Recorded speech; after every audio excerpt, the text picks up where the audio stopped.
Konsep makanan jadul atau zaman dulu jarang ditemukan. Di Ponorogo, ada satu rumah makan yang baru saja dibuka. Nama warung makan Ayam Blondo.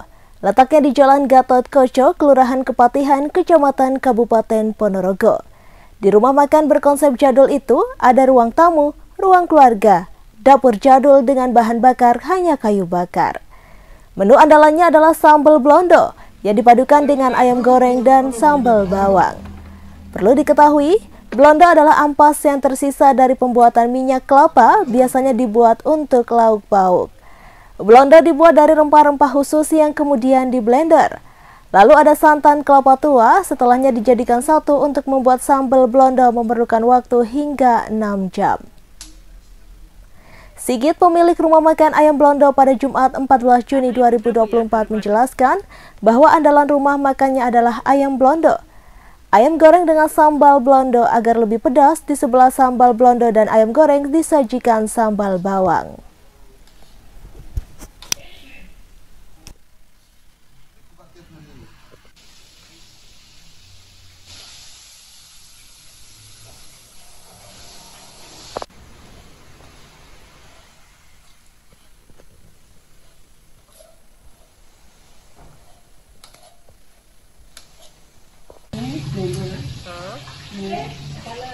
Setelah itu santannya dimasak dulu.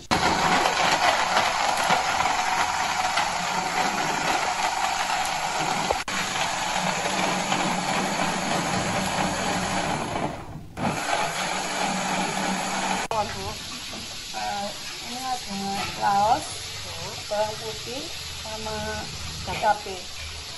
Ada garam. Ini ya, bahan mentahnya Bundo ya. Ini santan Sama santan. Santannya itu memerlukan lebih.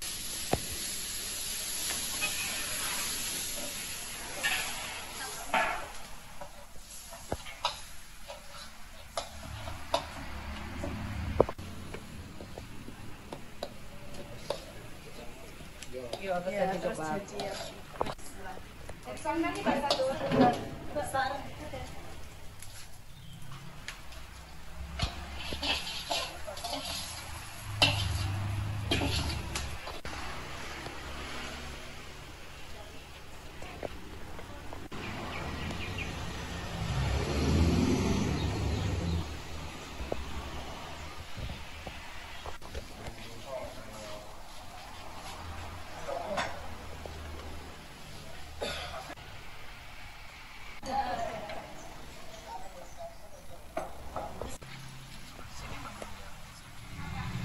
Andalannya seperti ayam blondo, ayam goreng yang diberikan sambal blondo yang dari olahan santan kemudian dimasak sehingga jadi cocolan nanti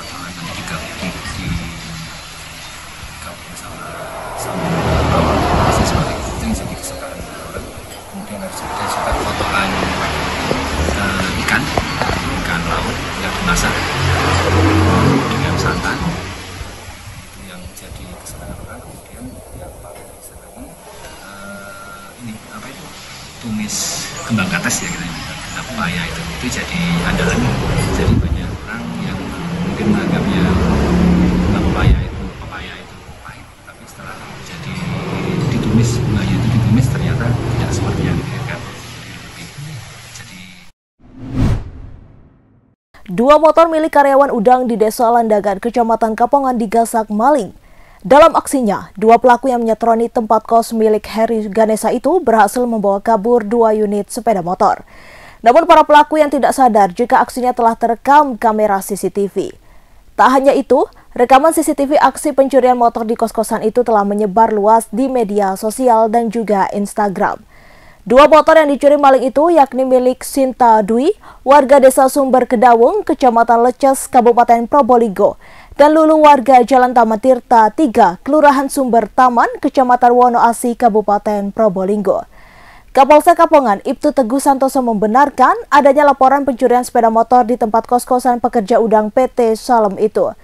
Menurutnya, Peristiwa curanmor itu terjadi pada Minggu 9 Juni 2024 malam, sekitar pukul 3:11 waktu Indonesia Barat dini hari, pada saat pemilik sepeda motor sedang tertidur di kos-kosannya. Setelah itu diduga pelaku langsung mengambil sepeda motor yang ditempatkan di teras kos-kosan. Mantan Kanit Laka Polres Situbondo tersebut mengatakan pihaknya telah meminta bantuan anggota Resmob untuk melakukan penyelidikan, mengungkap dan menangkap pelaku curanmor tersebut.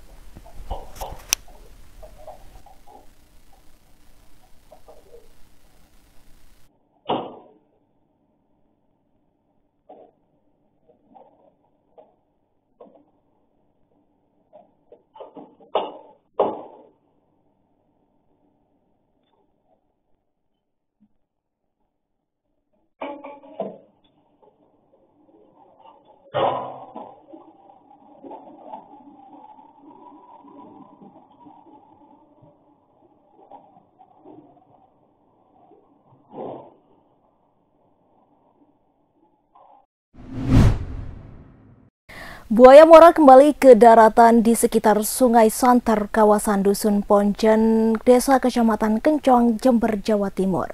Kemunculan buaya dari kawasan sungai di ujung barat Kabupaten Jember ini sempat direkam video warga dan diunggah di media sosial.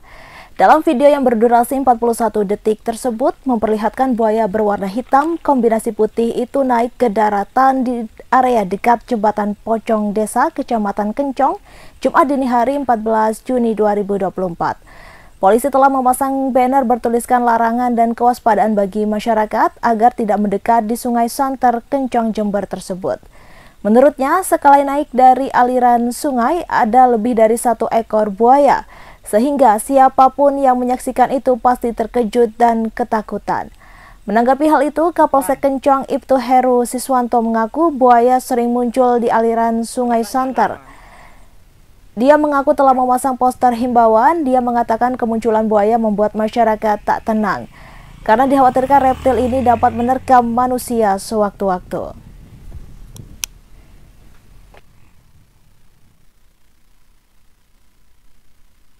Pasangan tanda waspada sering muncul buaya di aliran Sungai Santer Kencong ini kenapa, Dan? Baik, assalamualaikum warahmatullahi wabarakatuh. Selamat siang, salam sejahtera buat kita semua. Kami Kapolsek Kencong bersama Pak Danambe Kencong bersama Babinsa maupun Babinsa, Babin Katekmas dan perangkat desa Kencong hari ini melaksanakan kegiatan pemasangan himbauan terkait kemunculan buaya di sungai untuk mengantisipasi warga untuk tidak mandi di sungai. Apalagi banyak warga yang mancing. Jadi tujuan kami untuk lebih berwaspada dan berhati-hati, jangan sampai menjadi korban. Dalam arti kita semuanya berharap baik dari kami TNI Polri maupun perangkat desa untuk mewaspadai dengan kemunculan buaya ini. Dan sementara ini menurut hitungan dari Polsek ataupun Koramil ada berapa buaya yang sering muncul kemudian? Yang jelas yang sering muncul kita jumpai dan laporan dari warga satu buaya, cuma untuk besarannya juga lumayan besar ya. Tapi tetap kami menghimbau tetap mengantisipasi supaya masyarakat lebih berhati-hati lagi, apalagi yang suka warga yang mau mancing maupun mau mandi di sungai ya. Dan untuk selanjutnya pihak aparat sendiri akan melaporkan ini ke pihak BKSD atau seperti apa, Dan? Untuk menangkap kami ini akan berkomunikasi dengan instansi terkait kemunculan buaya ini supaya tidak sampai terjadi korban, khususnya warga desa di wilayah Kencong. Puluhan mahasiswa berunjuk rasa di depan kantor pemerintah Kabupaten Situbondo pada Jumat 14 Juni 2024. Aktivis mahasiswa yang tergabung Rayon Pergerakan Mahasiswa Islam Indonesia berunjuk rasa menolak wacana eks-lokalisasi yang bakal disulap menjadi kawasan wisata karaoke. Dalam aksinya di depan pintu masuk Pemkab Situbondo, para mahasiswa mendesak Bupati Karnasiswandi untuk keluar menemuinya. Namun karena tak kunjung keluar, akhirnya membuat para mahasiswa tak tahan dan melampiaskan kekecewaan dengan membakar ban bekas. Akan tetapi, polisi yang berjaga mengamankan jalannya aksi berusaha mengambil dan mengamankan ban bekas mobil yang terbakar tersebut. Namun sayangnya, upaya polisi mengamankan ban bekas itu mendapat perlawanan dari kalangan pengunjuk rasa, sehingga akhirnya bentrok polisi dan mahasiswa tidak terelakkan. Aksi dorong-mendorong pun terjadi dan bahkan dari kerumunan mahasiswa terlihat ada yang melempari polisi dengan telur dan batu. Sehingga untuk meredam kemarahan para mahasiswa yang terus melawan dan memaksa masuk menerobos pagar betis pengamanan, akhirnya polisi mengamankan salah seorang mahasiswa. Melihat temannya diamankan, keributan polisi semakin terjadi hingga polisi berhasil menenangkannya. Para mahasiswa mulai tenang setelah Sekda Kap Wawan Setiawan keluar dan menemui aktivis mahasiswa itu. Ada beberapa tuntutan dalam aksi mahasiswa tersebut, diantaranya menolak eks-lokalisasi Gunung Sampan menjadi kawasan wisata karaoke. Wawan Setiawan mengatakan pihaknya telah menerima beberapa tuntutan dari para mahasiswa itu. Menurutnya, perbuatan kegiatan prostitusi dan peredaran minuman keras serta karaoke itu bisa dilarang.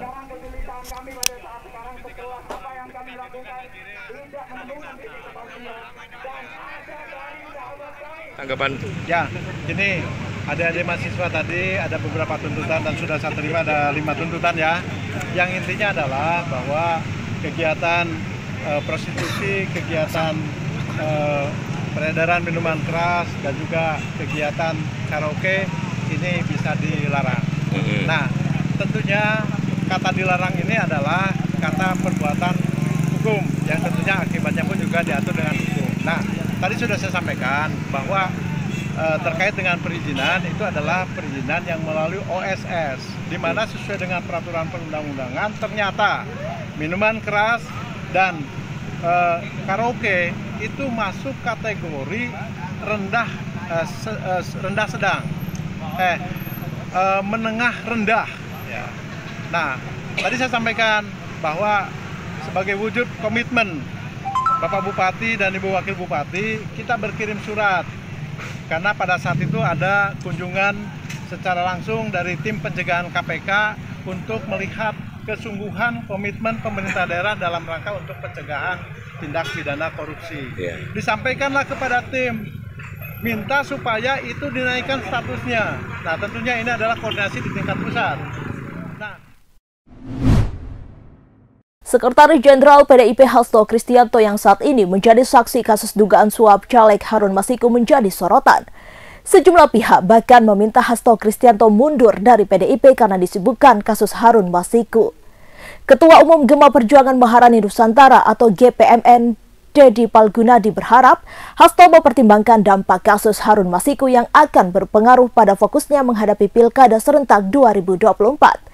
Dedi menyarankan Hasto legawa menanggalkan jabatannya sebagai Sekjen PDIP agar bisa berfokus pada perkara dan tak mengganggu persiapan Pilkada. Hal itu Dedi sampaikan pada Jumat 14 Juni 2024. Relawan Ganjar Mahfud dan Puan Maharani ini merasa perkara yang dihadapi Hasto akan mengganggu tugasnya sebagai Sekjen partai. Apalagi KPK telah menyita HP dan buku catatan Hasto ketika pemeriksaan pada Senin 10 Juni 2024. Langkah yang dilakukan KPK itu pun tak menutup kemungkinan dapat mengubah status Hasto sewaktu-waktu. Menurutnya, keputusan mundur dari posisi Sekjen PDIP jadi keputusan yang dinilai paling realistis untuk kondisi saat ini agar tak berefek domino terhadap partai. Bakal calon Gubernur DKI Jakarta Anies Baswedan berharap Komisi Pemilihan Umum atau KPU tidak mengubah aturan saat proses tahapan Pilkada 2024 tengah berjalan Jumat 14 Juni 2024. Anies menjawab pertanyaan mengenai putusan Mahkamah Agung yang mengubah ketentuan batas usia 30 tahun untuk calon gubernur dan calon wakil gubernur dari dihitung sejak penetapan calon oleh KPU menjadi sejak yang bersangkutan dilantik. Putusan Mahkamah Agung itu dinilai menguntungkan Ketua Umum PSI yang juga putra Presiden Joko Widodo, Kaisang Pangarep, yang kini disebut-sebut akan dipasangkan dengan Anies di Pilkada Jakarta 2024. Menurut Anies, perubahan aturan di tengah jalan bisa membuat para bakal calon kepala daerah dan masyarakat kebingungan. Ia menganalogikannya dengan permainan catur. Ketika ada perubahan aturan di tengah pertandingan, tentu akan merepotkan pemainnya.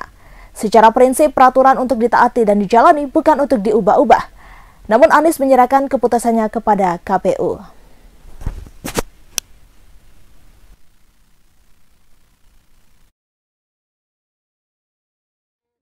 Kemarin kan waktu dari Pilpres kan Pak Anies kan bersuara terkait dengan peraturan yang diubah untuk Mas Gibran. Nah kalau sekarang kan ada Mas Kaisang yang diubah aturannya. Tapi sekarang Mas Kaisang dipasangkan dengan Pak Anies nih. Apakah juga akan bersuara juga nih Pak? Begini. Peraturan itu tidak untuk diubah-ubah. peraturan itu dijalani, peraturan itu ditaati. Itu prinsip. Jadi menurut hemat kami, sekarang kita serahkan nanti bagaimana itu KPU menyikapi. Tapi menurut saya yang disebut sebagai aturan main itu tidak diubah-ubah dalam perjalanan. Itu prinsip. Nanti main catur, tengah-tengah main catur, aturannya diubah, repot ya. Berarti Mas Kaisang nggak masuk kriteria ya Pak Anies ya? Mas Kaisang nggak masuk kriteria. Bapak kesini Pak. Anies. Pak berarti berarti Mas Kaisang nggak masuk kriteria Pak. Pak, foto Pak. Belum Pak. Download Tribun X sekarang, menghadirkan lokal menjadi Indonesia.